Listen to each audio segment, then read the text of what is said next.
Take a pit stop for all things NASCAR with the Four Tire Change podcast. Here is your host, Dawson Iserlo. Welcome back into the Four Tire Change podcast here on ESPN Southwest Louisiana. Dawson Iserlo back with you again. Another exciting weekend. We'll call it that in the NASCAR Cup Series over at Talladega. And it was time to once again have another opinion, another voice on this show. So we welcome back Chris Fusaro to the program. Chris, who has been on a couple times here throughout the year. Thank you for joining me, my friend. Thanks for having me, Dawson. Always a pleasure to be back. And, we tried to pick these, dates to plan them out when you're going to be on for some of the more exciting weekends across the sport. And we figured Talladega was a great place to do it. We know schedules are about to get pretty busy here into the spring season in all sports. But, this race coming in, after what Atlanta did, I think the expectations were set fairly high. And, in some ways, I guess it delivered. In some ways, maybe it didn't. What were your overall impressions from another race in the Cup Series at Talladega? Fine. Not bad, but not outstanding. I thought the last about 20 to 30 laps were really good. Thought the stages were good. It's just, and I think it's the problem we saw during the Daytona 500 is sort of the fuel mileage game. And why, what can you do to deter teams and drivers from running this way? I don't know. It's whether it's a short-term or a long-term solution. I don't know. I don't know what NASCAR can do. But it's, as we are in year 3 of the next gen cars, obviously something that teams have figured out plays well in the long run. And I think, you see the ends of races being crazier because you naturally have more cars on the track than maybe you have in the past, with teams having to be a little more aggressive throughout the race. So there's a catch-22 to it. I think it's made finishes better. You have a lot more cars on the track, but the middle of stage 2 per se is not that thrilling. Yeah, and Tyler Reddick gets the win here. We'll talk obviously about the end as we go, but since you brought it up now, I want to go to it now. The one thing I do think it's worth noting, and it's worth NASCAR exploring ways to get it better. But I will say, I feel like there's always overreaction to everything. But I saw some people bringing up the idea of like the tandem package that we had at one point, and some of those other, eras of Superspeedway racing. I would much rather what we have right now than some of the artificial ways they were trying to make the racing better in the, mid to late 2000s into the 2010s. I just don't know. And I don't know if people are maybe just too far away from it. They don't remember some of these races that we had. And I guess, again, I listened to Jeff Gluck, Jordan Bianchi this week, and they brought it up. Some of the finishes, I guess, get put up there where you had these classics. And look, there was also the single file run. And we've had, even in this package, we've had some races that have gone single file at different points. Not really with the next gen, but right before that. And I think that's way less entertaining than some fuel mileage aspects of a race where, again, you're logging laps. Now, the way that a broadcast handles it maybe could be a lot better, right? There's a lot of segments of these races where the fuel mileage is happening, and yet we're seeing it all. But when wrecks start happening and green flag pit stops and racing for stage wins happens, we're cutting away to brakes. So I guess I'll go right there to you now. The way the broadcast handled these, and this isn't the, rag on Fox or anything like that. We've had Bob on the show, right? Friend of the program, Bob Pockers. But I can't really imagine that the viewer is getting what they deserve from a broadcast perspective right now. And I thought Sunday was a clear illustration of that. It is geared more towards than ever, especially the Fox broadcast. I think their counterparts over at NBC have mastered it. But I don't know. It just, from start to finish, it is geared towards the very advanced NASCAR fan. It's not geared towards the casual fan. I think at Daytona and Talladega, and now Atlanta, you get the more casual fan watching. You have to educate them. You can't just really rely on previous knowledge. I think NBC absolutely masters that, but it also hurts that NBC gets the second half of the season. I think NASCAR really has to capitalize on the first half of the year, and Fox just sort of kills that momentum. I thought their Daytona 500 production wasn't great because you have a national audience at that point. National audience tunes into Talladega, and it was probably much worse than the 500, but the 500 is the 500, so it gets more, more juice around it naturally. Yeah, I think you bring up a good point too. Honestly, the ability to cater different races and like, look, when you're on the networks, when you're on Fox regular and not FS1, Big Fox, right? When you're on those channels, you have to account for a different audience. And I do think it doesn't mean you shouldn't talk technically. Doesn't mean you shouldn't give some, high level analysis, which I think at times Kevin Harvick does a great job of. Maybe not as much Boyer, but sometimes he does as well. You need to change the way that you're portraying that. I think when you have a lot of listeners, a lot of viewers that aren't going to be tuning in. I think it's a good point by you. But all in all, it's a race where we of course see the ramp ups at the end of stages, and that's kind of how super speedway racing has come to be. And I wonder too, Atlanta is the outlier, but I wonder why of these, I guess they're calling them drafting tracks. I saw Dale Jr. not a fan of them being called drafting tracks, but that seems to be the consistent terminology we're using here. Why the Atlanta one had less of those elements? It's not to say there was none at all, but I guess also just look, when it's a smaller track, there's less things that can happen, and less desire to save fuel and things of that nature. But it is funny that the one track. And look, it's one race. We'll see what happens when they go back to all three of these tracks. But the one track that was not designed for racing like this and was kind of maligned in some areas for doing it, so far put on the best race of the three, even though the big boys who have been there forever, Daytona and Talladega, have had an advantage here. And yet the Atlanta race was better, I think, in a lot of ways than both of them. Far and away. I mean, I will never take a Daytona or Talladega race for granted. I will sit there and I will watch every second of it and be absolutely locked in. But the Atlanta race was so much better. And I think I can say that honestly. But back to the Fox point for 1 second. The Erik Jones incident was absolutely stunning. I mean, going back and seeing those replays, unbelievable, horrific. Great that he walked away. Stunk that he ended up in the hospital, but hope he's okay moving forward, and wish him all the best. But it was just the most glossed over thing in the world, and it just, I guess the racing fan of me just continuously compared it to NBC and how would NBC be handling this. Dale Jr. is no longer a member of the NBC broadcast, but the guy would have lost his breath. He might have been inconsolable. It was the same way he lost his father, and I just thought Fox talking about Harvick's podcast with the smiley face up on the screen and his, underage 10 daughter in the booth was just not the way to handle that. Yeah, it was definitely a little bit tone deaf. And again, I heard a point too, and I had a friend text me about this, and it's like it feels like the production team, not the broadcasters. I'm not talking about Mike. That's what it is, and that's the thing. It is. It has nothing to do with Mike Joy, has nothing to do with Kevin Harvick, has nothing to do with Clint Bowyer. I'm not the biggest Clint Bowyer fan in the booth. I'm sure he's a great guy. He's not the best racing analyst of all time. Mike Joy is a legend. Kevin Harvick is pretty solid as a broadcaster, I think. It has nothing to do with them. It's the people in their ears.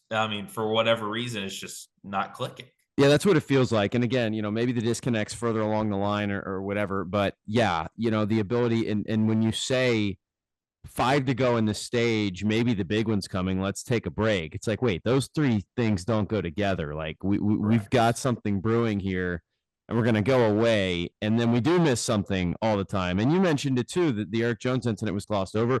We saw, of course, a few weeks back where you had a wreck at the checker flag kind of back in the pack, and it was never even shown on the replay, and we had to go back, and everybody was, wait a minute, this car was involved, this car was involved. So I'm with you on that. Same thing this week. I had to look on X, formerly known as Twitter, to see who the car was that was riding the wall past the start-finish line. I had no clue until 15 minutes past the checkered flag.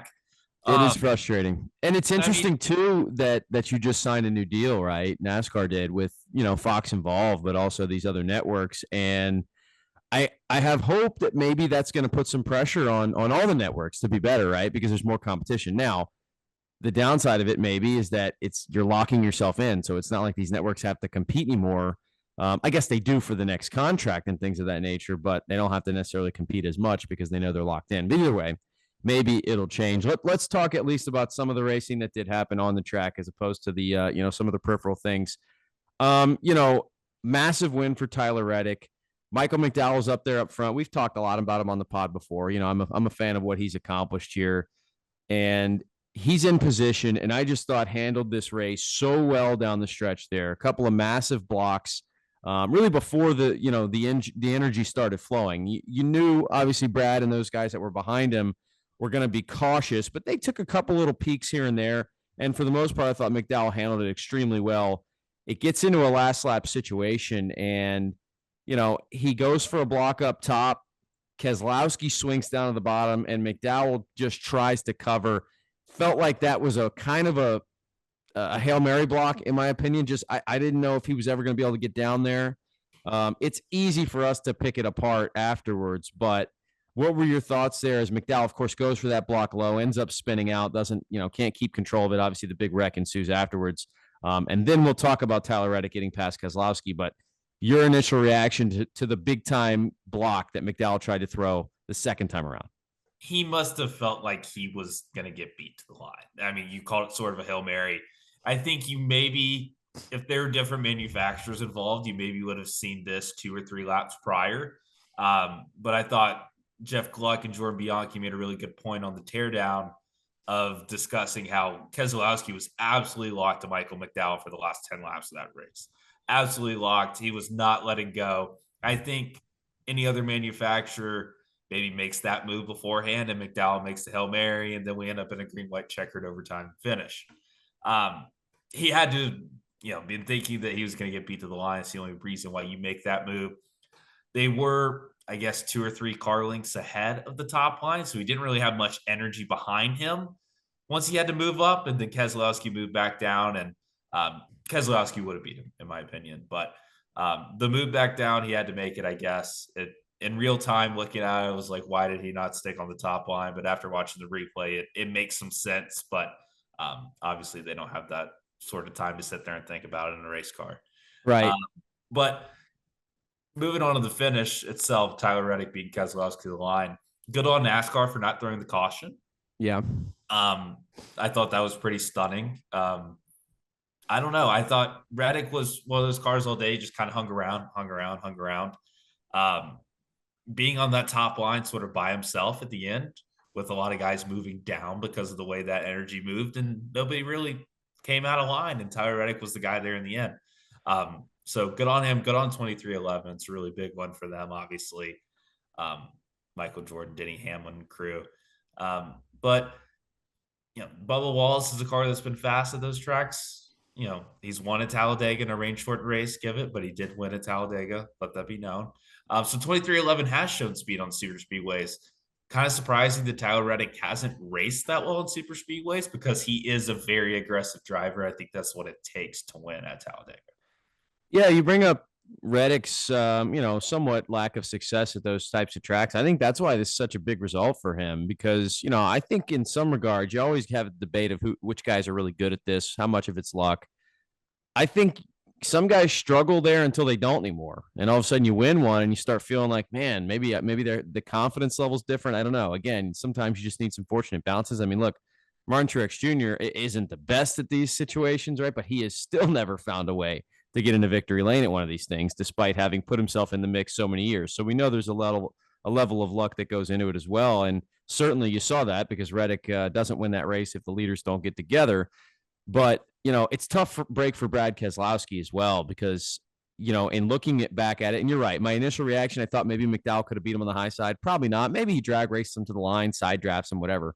Maybe there's a result there. But Keselowski, I thought, made every move perfectly. He waited his time. He was patient. Then he goes up, the nice little kind of hesitation to the top, then to go down to the bottom. Or maybe it was just a reaction to the block by McDowell. But either way, it looks like he's going to make this race-winning move. And then obviously it's kind of derailed by what McDowell tries to do. But you're right. NASCAR kept that green. And I thought in real time, man, we're going to have a caution. This is going to be scoring loop because Reddick wasn't ahead initially, right? And I was like, man, this is going to be really close on to whether or not Reddick got past him. Well, no, they kept this thing green. And there was a little bit of a miscommunication or a little confusion on the broadcast initially as well, right? Or maybe it was on Reddick's team when they were playing his radio. But either way, it was a massive win. And, I do think a good job by NASCAR. And something when they look back and they see how potentially seriously injured Eric Jones is, I would be interested to know if NASCAR in their meetings on Monday is saying, hey, we made the right call there to keep it green, or if they wouldn't do that again if they had the time. I don't know how they feel about that. But either way, glad it was able to be decided there on the track. And obviously, as you mentioned earlier, hopefully Eric Jones is going to be all right.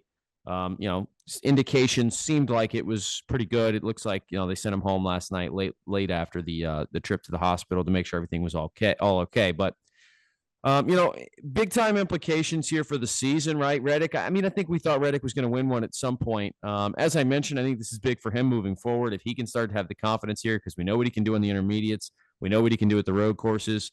We'll see if the short tracks can come along here with the super speedways now, but an opportunity there for that team to kind of solidify where they are. And when you look at this playoff standings right now, it's been really interesting. We've talked about it. Maybe a bit of a chalky year. When you look at the top 16, I don't know if there's a single name that would shock you. Maybe Chase Briscoe being up there is a bit of a surprise in the playoff running, given the struggles that we thought Stewart-Haas would have. Good for them at this point in the year. We know Daniel Suarez is outside of the top 16, but has that win. So right now, Buescher would be out. So you've got, notable name is Kyle Busch that's not in there, but we still now, getting closer and closer to the halfway point. With still some ways to go before we get there. Have some chalky results, right? Like not a ton of big shakeups or surprises. The Suarez win is kind of your biggest upset of the year.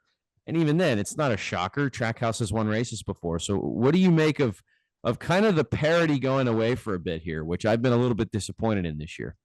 Yeah. I think we almost had a winner on Sunday and Michael McDowell or Brad Keselowski that have been, obviously Brad's a champion. Michael McDowell's been a playoff driver. He's a Daytona 500 champion, but those are two guys that probably need to win a race to get in. Brad is in the 16 right now, but with a plethora of winners, he could definitely get knocked out. So it's one of those that it's been a chalky year, I guess. Outside of the Suarez win, I did not expect Daniel Suarez to win.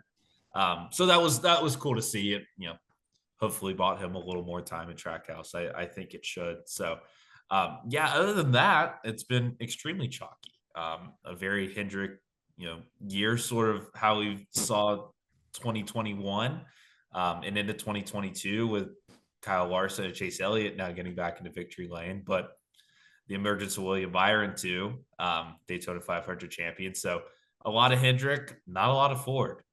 Brian Blaney, defending champ, has been very up and down, had a lot of bad luck. And then some also not great race cars. And then Joey Logano has been much better lately, but he has struggled immensely to start the year. So I think very heavy Chevy, not as much Ford. I do want to give a shout out to Carson Hocevar, sitting 21st in points right now. Love that story with his teammate Eric Jones down in 30th, who everybody sort of had as their dark horse pick. And also Austin Dillon down at 31st. Just wanted to note that. I had to say it, man.